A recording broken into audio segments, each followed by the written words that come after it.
Hello students, how are you? I hope you all are fine. Today we are going to start our fourth lesson, environmental management.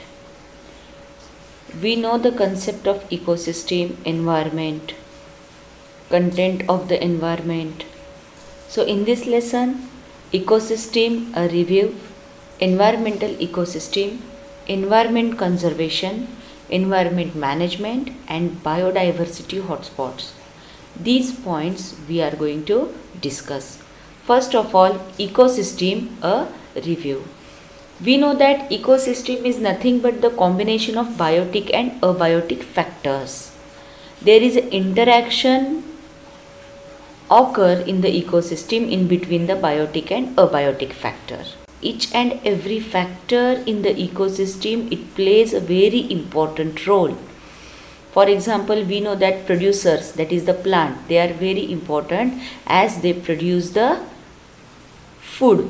We know the food chain, producers, primary consumers on that secondary consumers are depends. On secondary consumer, tertiary consumers are depend. After that, apex consumer, and last one it is the decomposers. In our mind, a question is arise that whether the caterpillars found in nature, organisms present in the filthy places, termites, insects present in the dung are really useful. However, those organisms are also important, though they are dirty. They are responsible for cleaning the environment.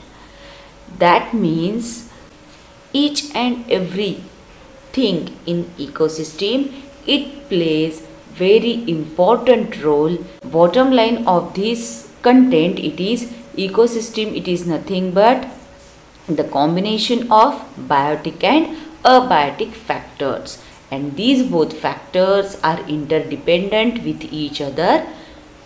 Due to the balancing of these, ecosystem also it get balanced.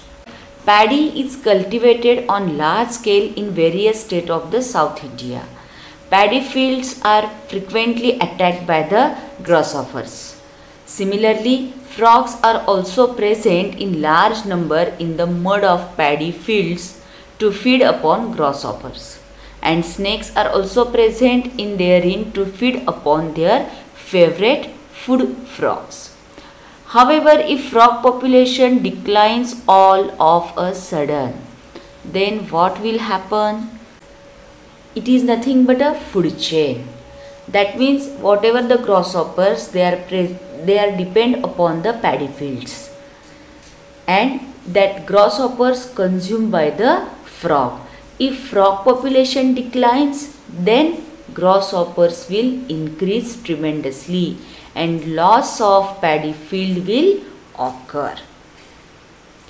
After that, if frogs decline, then it affect upon the number of snakes also, because snakes are depend upon the frogs for their food. So that food chain, it get disturbed due to the declines of the frog population or any one of these. So each and every content of food chain in the ecosystem, it plays a very important role. Next point, it is the relationship between environment and ecosystem. Environment is a broad concept. Physical, chemical and biological factors affecting the living organisms in any possible ways is collectively called as the environment. In environment, physical factors are there, chemical factors and biological factors. So collectively they affect on the living organisms. In short, environment is the condition in surrounding. It includes many biotic, abiotic, natural and artificial factors. There are two main types of environment. One is natural environment and another it is the artificial environment. Artificial environment, that is, we can say the man-made environment also. Natural environment, it consists of air, atmosphere, water, land, living organisms, etc. and continuous interactions occur between the biotic and abiotic factors. How there is a interaction is occurring between biotic and abiotic factors? In last year, in 9th standard, we discussed about the carbon cycle, oxygen cycle, nitrogen cycle. In that, air, it plays a very important role. In respiration of animals, whatever the carbon dioxide it get exhaled, that carbon dioxide it used by the plants for photosynthesis purpose. From atmosphere, from the air, whatever the content of carbon dioxide it consumed by the plants, and plants provide us oxygen, and that oxygen is used by human beings and animals for respiration. So in this way we know that interaction is continuously occur. Basically, environment consists of two basic factors, biotic factor and abiotic factor, that is the living thing and non-living thing we can say. The science that deals with the study of interactions between biotic and abiotic factors of environment, that is called as the ecology, and basic functional unit used to study the ecology, it is called as the ecosystem. Listen carefully students, macro difference is there. First of all, you have to understand the concept of environment. Environment, it is a very vast thing. Many contents are included in the environment. Mainly they have the two factors, biotic and abiotic, and the science through which we study the interaction, the relation in between the biotic and abiotic factors, it is called as the ecology. Eco, that means surrounding, logy, that means study. Environment consists of many ecosystems. We know that pond ecosystem is there, aquatic ecosystem is there, forest ecosystem is there. Different types of the ecosystem are present, and these all ecosystems present in the environment. Okay, we have studied some ecosystem in earlier classes. A small pond is an ecosystem, whereas the earth is the largest ecosystem. In brief, biotic and abiotic factors occupying a definite geographical area and their interactions collectively constitute the ecosystem. Environmental balance is maintained through the continuous operation of various natural cycles like water cycle, carbon cycle, gaseous cycles like nitrogen cycle and oxygen cycle, etc. Environmental balance is also maintained due to various food chains of the ecosystem. So we know that the basic difference in between the food chain and food web. A linear sequence is there which is called as the food chain, and interactions of many different food chain, it is called as the food web. Human existence is totally impossible without the existence of nature. Hence, it is basic responsibility of human being to preserve the nature without disturbing its balance. It is said that we have got this earth planet on lease from our future generations and not as an ancestral property from our ancestors. Hence, we should not forget to conserve it for ourselves and for future generation. Students, in this blue color box, a very important information is there. आप ऐसा सोचेंगे कि miss ये क्या, ये तो बहुत simple information है. We know that without nature we can't exist. We know that how environment is important for us, but we are responsible for imbalancing of this nature. Various gaseous level, poisonous gases layer, they are increasing day by day. Ozone layer depletion. We know that polar region ice glaciers, they are going to melt. These different problems are starts, and directly, indirectly, human being, it is responsible for the imbalancing of this environment. So our responsibility it is we must conserve the environment for ourselves also and for future generation also. Then question is arise, how can we conserve this environment? Which things are important in this environmental conservation? So next point of our lesson it is environmental conservation. When some natural factors of environment and some artificial polluted factors harm the environment, it creates imbalance between various factors of the environment and ultimately affect the existence of biotic factors. We know that the different factors which are affect in the environment, natural factors and man-made factors. Some examples are there like earthquake is there, storm, cyclones, landslides, these all are the natural factors. Deforestation, pollution, industrialization, mining, these are the man-made factors and these factors are responsible or they affect on the environment. At present, many environmental problems have been arisen due to the effect of various natural and artificial factors on the earth. Environmental pollution is one of those main factors. Generally, contamination of any material is its pollution. We know the concept of air pollution, water pollution, land pollution. What is the meaning of pollution?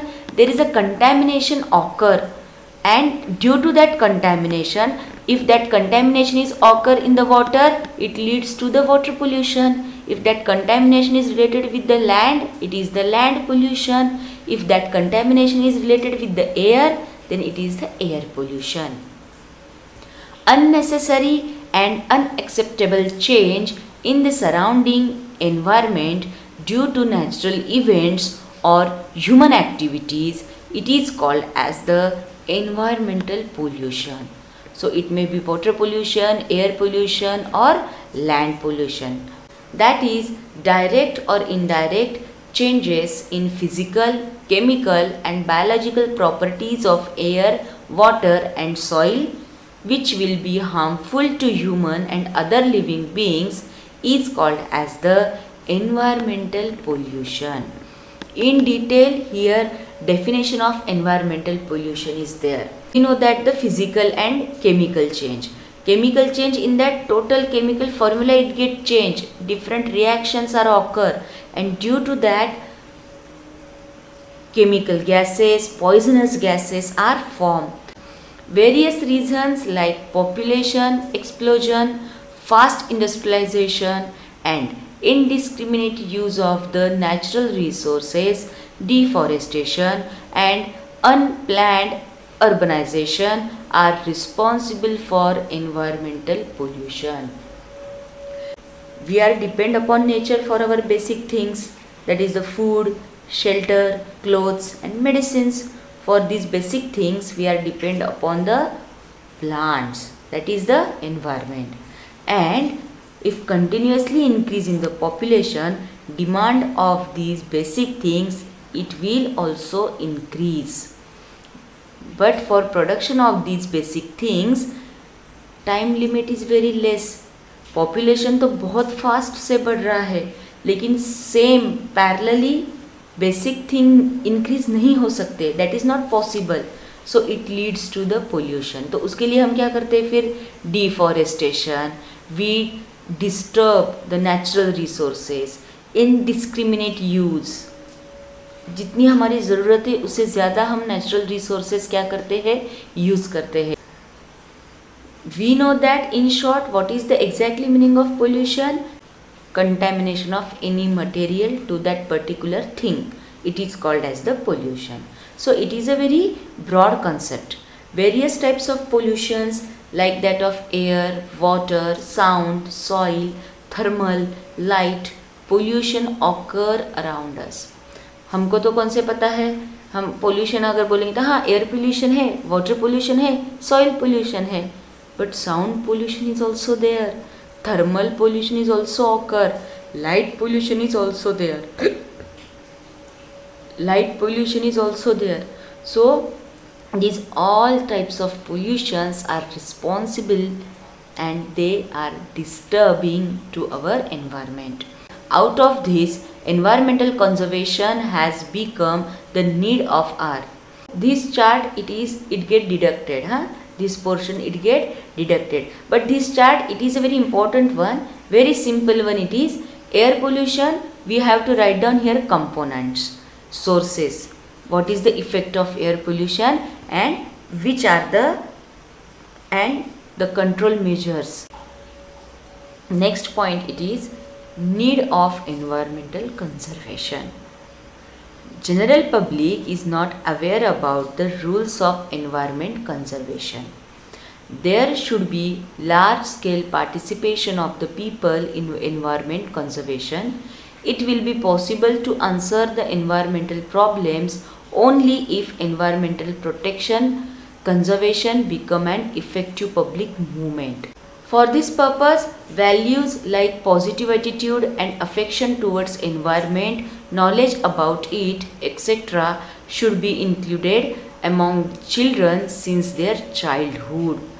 Therefore, nowadays in lower classes also environmental science, EVS, that a separate subject is there, because from childhood that children they should know the importance of environment, they should keep the positive attitude and they must have the affection towards the environment. ये सब होगा तभी environmental conservation जो है वो public movement होगा. Because environment it is a very basic thing, उसके लिए हमने कुछ इन्वेस्ट नहीं किया है. एनवायरनमेंट जो है हमको फ्री में मिला है, एयर हमको फ्री में मिला है. Many people they don't have seriousness about the environment. Many countries, they are maybe developing countries, they accept and they take the responsibility of environmental protection. Remaining part we will discuss in next lecture. Thank you.